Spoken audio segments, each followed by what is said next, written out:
Hello students, कैसे हैं आप? आई होप आप हेल्दी होंगे, खुश होंगे और स्ट्रेस फ्री होंगे। आज मैं आपको पढ़ाऊंगी 10th क्लास की स्पर्श। हम करेंगे पदखंड। पोएम रहेगी मनुष्यता। इसके कवि हैं मैथिली शरण गुप्त। चलिए पढ़ना शुरू करें।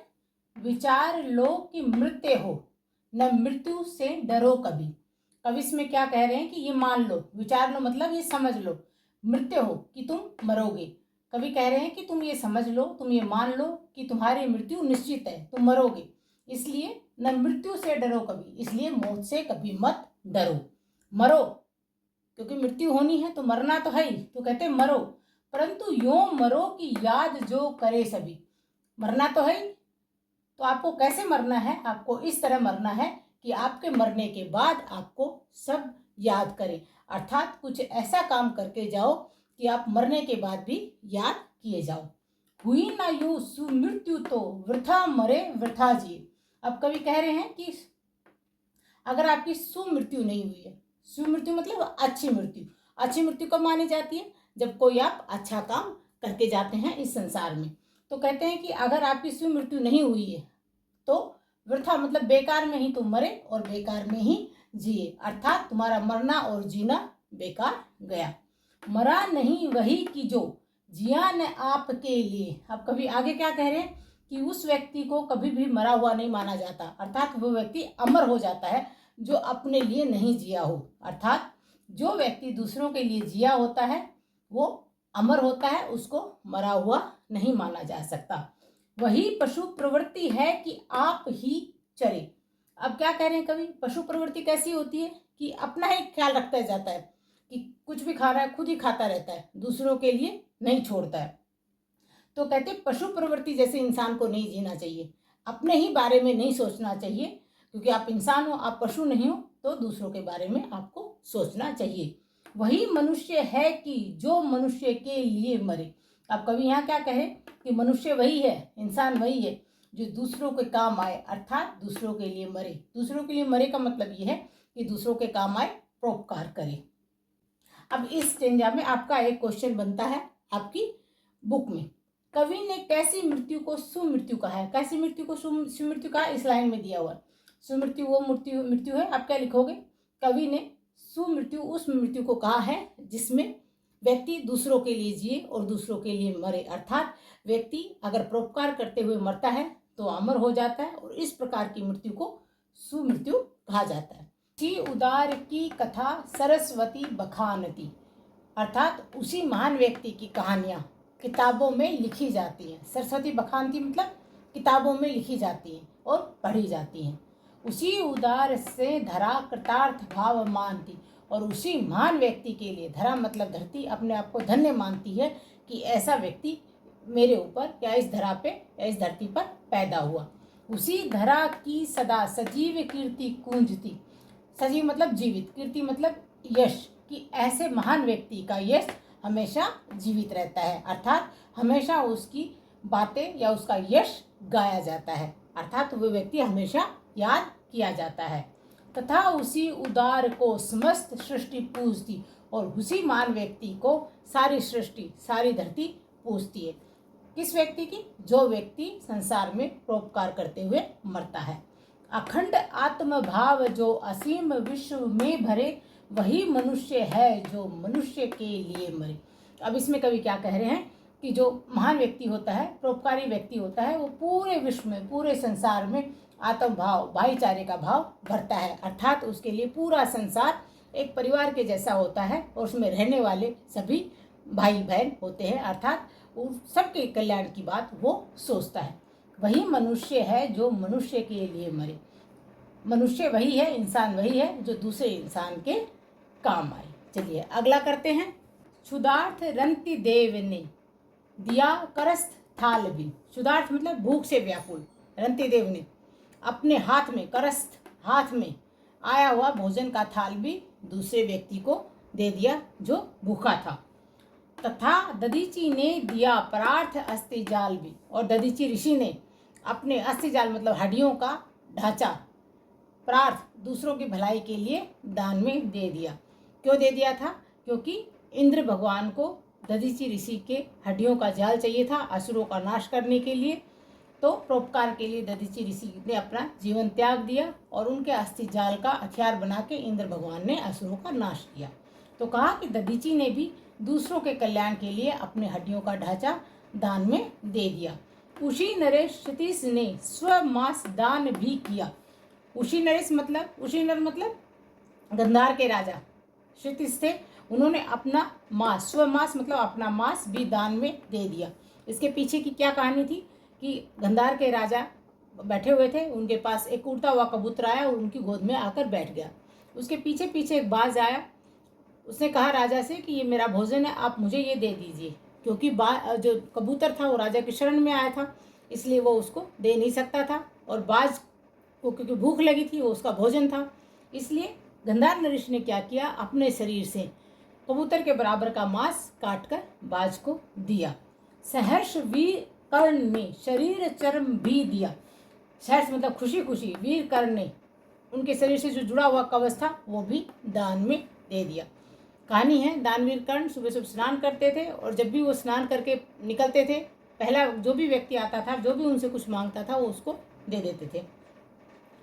जब स्नान करके ये बाहर आए तो ऋषि रूप में विष्णु भगवान आए और उन्होंने कहा कि अपना कवच मुझे दे दीजिए। तो कर्ण ने क्या किया, उनके शरीर से जो जुड़ा हुआ कवच था वो उतारा और ऋषि रूपी विष्णु भगवान को दान में दे दिया। अब आगे कवि क्या कह रहे हैं, अनित्य देह के लिए अनादि जीव क्या डरे। अनित्य देह मतलब जो देह नश्वर है, नष्ट हो जाती है, उसके लिए जो अनादि जीव है वो क्यों डरे। जीव क्या हुआ, आत्मा। आत्मा अमर है, अजर है। तो ये जो शरीर है जो नश्वर है, उसके लिए ये जो आत्मा है, ये आत्मा जो इस शरीर में बैठी हुई है, उसको डरना नहीं चाहिए। वही मनुष्य है जो मनुष्य के लिए मरे। मनुष्य वही है जो मनुष्य के लिए मरे, अर्थात मनुष्य के लिए परोपकार का काम करे। अब इन दोनों स्टेंजाज में दो क्वेश्चन बनते हैं। पहला क्वेश्चन है, उदार व्यक्ति की पहचान कैसे हो सकती है। दिया हुआ है उदार व्यक्ति की पहचान कैसे हो सकती है। एक तो उसकी कहानियाँ किताबों में लिखी जाती हैं, धरती भी उसको अपने यहाँ पैदा होने के लिए अपने आप को धन्य मानती है, और उसका जो यश है वो जीवित रहता है, और सृष्टि उसकी पूजा करती है। इस प्रकार का व्यक्ति उदार माना जाता है। ठीक है। दूसरा क्वेश्चन है, कवि ने दधीचि, कर्ण आदि महान व्यक्तियों के उदाहरण देकर मनुष्यता के लिए क्या संदेश दिया। अब कवि इसमें दधीचि, कर्ण, क्षितिज नरेश, रंतिदेव, इसके उदाहरण देकर ये बताना चाहते हैं कि अगर आप मनुष्य हो तो मनुष्यता के क्या लक्षण हैं कि आप दूसरों की भलाई के लिए काम करें। अगर दूसरों के लिए आपको अपना शरीर भी त्यागना पड़े, अपना मांस भी देना पड़े, अपना जीवन भी त्याग करना पड़े, तो आप खुशी खुशी दान कीजिए। महान व्यक्तियों की यही निशानी है कि परोपकार के लिए वो अपनी जान भी दे देते हैं। आई होप दोनों क्वेश्चन आपको समझ में आ गए होंगे। चलिए आगे बढ़ते हैं। सहानुभूति चाहिए, महाविभूति है यही। महाविभूति मतलब धन। कि मनुष्य को कैसा होना चाहिए, दयावान होना चाहिए, दूसरे के कल्याण की बात सोचने वाला होना चाहिए। यही सबसे बड़ा धन है। वशीकर्ता देव है बनी हुई स्वयं मही। कि इस प्रकार के लोगों का ईश्वर भी साथ देते हैं। ठीक है। विरुद्धवाद बुद्ध का दया प्रभा में बहा, विनीत लोक वर्ग क्या न सामने झुका रहा। अब कह रहे महात्मा बुद्ध ने लोगों के कल्याण के लिए जो संसार के लोग थे उनके विरुद्ध जाकर काम किया। तो क्या हुआ, जब उन्होंने लोक कल्याण का कार्य किया तो उनकी दया प्रभाव मतलब दया में सभी लोग बह गए जो लोग उनके विरुद्ध भी थे। तो कवि कह रहे हैं कि भगवान बुद्ध के जो लोग विरुद्ध भी थे, जब भगवान बुद्ध ने कल्याणकारी कार्य किए तो उनके कल्याण के कारण, दया के भाव के कारण विनीत लोक वर्ग जो संसार के लोग थे जो बुद्ध के विरुद्ध थे, वो भी उसके आगे झुक गए। आहा वही उदार है परोपकार जो करे। अब कवि क्या कह रहे हैं कि उदार व्यक्ति, महान व्यक्ति वही है जो दूसरों का परोपकार करते हैं। इसमें कवि ने महात्मा बुद्ध का उदाहरण देकर ये बात समझाई है कि जो परोपकार करते हैं, दूसरों का कल्याण करते हैं, वही व्यक्ति महान है। वही मनुष्य है कि जो मनुष्य के लिए मरे। वही मनुष्य है जो दूसरों का परोपकार करे, अर्थात मनुष्य उसी को माना जाता है जो दूसरों का परोपकार करते हुए मर जाए। अगला है, रहो न भूल के कभी मदांत तुच्छ वित्त में। अब कवि क्या कह रहे हैं, कभी भी मदांत मतलब मद गर्व में, तुच्छे मतलब तुच्छे, वित्त मतलब धन, कि कभी भी धन के ऊपर गर्व नहीं करना चाहिए। ये भूल कर भी इस बात का गर्व नहीं करना चाहिए कि तुम धनवान हो, तुम्हारे पास धन है। कभी भी धन का घमंड नहीं करना चाहिए। सनाथ जान आपको करो न गर्व चित्त में। आप कभी क्या कह रहे हैं कि इस बात का भी कभी घमंड मत करो, चित्त में मतलब मन में, कि आपके साथ तो बहुत सारे लोग हैं, कि आपके साथ तो बहुत सारे लोग हैं, तो आपको अपने मन में इस बात का भी घमंड नहीं रखना चाहिए। अनाथ कौन है यहाँ? आप कभी क्वेश्चन कर रहे हैं कि संसार में कौन अनाथ है? त्रिलोकनाथ साथ है, कि भगवान सबके साथ है। अगर भगवान सबके साथ है तो सब सनाथ हुए, अनाथ यहाँ कोई नहीं है। इसलिए आप अपने आप को सनाथ जानकर घमंड मत करो, क्योंकि भगवान जो है वो सबके साथ है, इसलिए सभी व्यक्ति सनाथ है, कोई अनाथ नहीं है। दयालु दीन बंधु के बड़े विशाल हाथ हैं, कि जो ईश्वर है वो बहुत दयालु है, दीन बंधु है, दीनों पर दया करने वाला है, और उसके जो हाथ है वो बहुत विशाल है। विशाल मतलब कि सबके सर पर भगवान का हाथ है, जो बहुत दयालु है और दीनों पर दया करने वाले हैं। अतीव भाग्यहीन है अधीर भाव जो करे, करे कि वो लोग बहुत ही भाग्यहीन हैं जो व्याकुलता का भाव रखते हैं। वही मनुष्य है कि जो मनुष्य के लिए मरे। अब फिर कभी कह रहे हैं कि मनुष्य वही है जो मनुष्य का परोपकार करे, लोगों के कल्याण की बातें करे। अब इनमें क्वेश्चन आता है आपका, कवि ने किन पंक्तियों में यह व्यक्त किया है कि हमें गर्व रहित जीवन व्यतीत करना चाहिए? कहाँ कहा है कवि ने? ये कहा है कवि ने, देखो, रहो न भूल के कभी मदांत तुच्छे वित्त में, सनाथ जान आपको करो न गर्व चित्त में। कि सनाथ जान आपको करो न गर्व चित्त में। ये आप लाइन लिखोगे कि इस पंक्ति में कवि ने कैसा जीवन जीने के लिए कहा है? गर्व रहित जीवन जीने के लिए कहा है। चलिए आगे बढ़ते हैं। अनंत अंतरिक्ष में अनंत देव है खड़े, कि जो ये विशाल आकाश है इसमें असंख्य देवता खड़े हुए हैं। समक्ष ही सब बाहु, जो बढ़ा रहे बड़े बड़े, जो परोपकार करने वाले लोग हैं, दूसरों का कल्याण करने वाले लोग हैं, उनके सामने, समक्ष उनके सामने अपनी भुजाएं, सब भाव जो बढ़ा रहे बड़े बड़े, अपनी भुजाओं को, बड़ी बड़ी भुजाओं को उनके लिए बढ़ा रहे हैं। अर्थात जो व्यक्ति दूसरों का कल्याण करते हैं, दूसरों का परोपकार करते हैं, उनकी ईश्वर भी मदद करते हैं। प्रस्प्रावलंब से उठो तथा बढ़ो सभी, एक दूसरे का सहारा बनकर सभी उठो और आगे बढ़ो। अभी अमृत्य अंक में अपंक हो चढ़ो सभी। अमृत्य अंक मतलब जहाँ मृत्यु नहीं होती, अंक मतलब गोद, अपंक मतलब कलंकहीन। कवि क्या कह रहे हैं? अभी आप कलंक रहित हो, इसलिए आप देवताओं की गोद में जाके बैठ जाओ। अर्थात जो व्यक्ति परोपकार के काम करता है, कल्याण के काम करता है, वो कलंक रहित जीवन जीता है और उसको देवताओं की गोद मिलती है, अर्थात स्वर्ग मिलता है। रहो न यूं कि एक से न काम और का सरे। अब कभी यहाँ क्या कह रहे हैं कि हमें किस प्रकार से रहना चाहिए? हमें मिलजुल कर रहना चाहिए, एक दूसरे के साथ इस प्रकार रहना चाहिए कि हर कोई एक दूसरे के काम आए और एक दूसरे की कल्याण की बातें सोचे, कि सभी मनुष्यों को एक दूसरे के साथ मिलजुल कर रहना चाहिए और एक दूसरे की मदद करनी चाहिए। वही मनुष्य है कि जो मनुष्य के लिए मरे।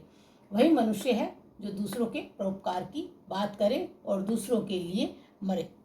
मात्र बंधु है, यही बड़ा विवेक है। विवेक मतलब समझ, कि मनुष्य क्या है? एक दूसरे के भाई हैं, एक दूसरे के मित्रगण हैं, ठीक है। यही सबसे बड़ी समझ है कि मनुष्य ही मनुष्य का मित्र भी है और भाई भी है। मनुष्य क्या है? एक दूसरे के भाई भाई हैं, यह सबसे बड़ी समझ है। पुराण पुरुष स्वयंभू पिता प्रसिद्ध एक है, कि हमारे पुराणों में ये बात कही गई है कि स्वयं उत्पन्न हुए हैं। कौन? ईश्वर। ईश्वर स्वयं उत्पन्न हुए हैं, ये हमारे पुराणों में कहा गया है। और ईश्वर ही हम सभी के पिता हैं, अर्थात हम एक ही ईश्वर की संतान हैं। फलानुसार कर्म के अवश्य बाह्य भेद है, कि फल के अनुसार हम लोग कर्म करते हैं, इसके बाह्य कारण हो सकते हैं, परंतु अंतरेक में प्रमाणभूत वेद है। लेकिन आत्मा एक है। अंतरेक मतलब आत्मा एक है, इसका प्रमाण, इसका साक्षी कौन है? हमारे वेद हैं, कि आत्मा एक है। इसका साक्षी कौन है? हमारे वेद हैं। वेदों में क्या कहा गया है कि आत्मा एक है। अनर्थ है कि बंधु ही न बंधु की व्यथा हरे, कि ऐसे व्यक्तियों का जीवन व्यर्थ है कि भाई ही भाई की व्यथा मतलब तकलीफ को दूर ना करे। तो अगर आप मनुष्य हो और आपका कोई मित्र या बंधु कष्ट में है तो हमारा फर्ज बनता है कि हम उसके कष्ट को दूर करें। वही मनुष्य है कि जो मनुष्य के लिए मरे। मनुष्य वही है जो दूसरों के लिए मरे, अर्थात दूसरों के लिए परोपकार या कल्याणकारी कार्य करे। इस पैराग्राफ में आपका एक क्वेश्चन बनता है, मनुष्य मात्र बंधु है से आप क्या समझते हैं? मनुष्य मात्र बंधु है से हम ये समझते हैं कि मनुष्य एक दूसरे के भाई भाई हैं, अर्थात मनुष्य जितने भी मनुष्य हैं वो एक दूसरे के भाई हैं, एक दूसरे से भाई का रिश्ता है। तो जब भी एक भाई को दूसरे भाई की ज़रूरत होती है तो उसको उसके साथ खड़ा रहना चाहिए। अगर एक भाई मुसीबत में है तो दूसरे भाई को उसकी मदद करनी चाहिए। ठीक है, इससे आप इस प्रकार एक्सप्लेन करेंगे। आई होप आपको समझ में आ गया होगा। चलिए आगे बढ़ते हैं। चलिए लास्ट करते हैं। चलो अभिष्ट मार्ग में सहर्ष खेलते हुए। अब कवि इसमें क्या कह रहे हैं? अभिष्ट मतलब अपने इच्छित, मार्ग मतलब रास्ते में, सहर्ष मतलब खुशी खुशी।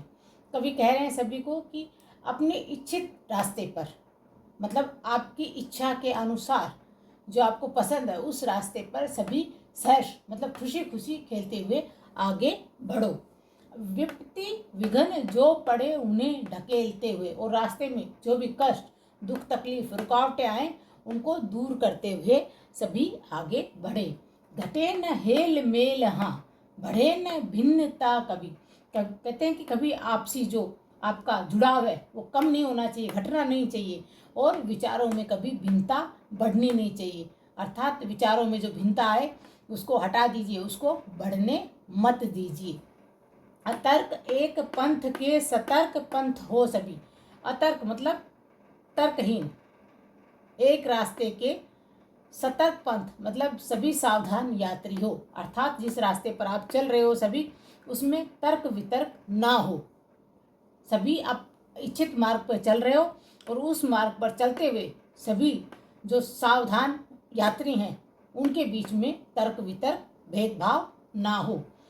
तभी समर्थ भाव है कि तारता हुआ तरे, कि तभी असली समझ है जब एक दूसरे को विपत्ति से निकालते हुए सभी आगे बढ़े। तारता हुआ तरे मतलब एक दूसरे को विपत्ति से निकालते हुए सभी मिलजुल कर आगे बढ़े।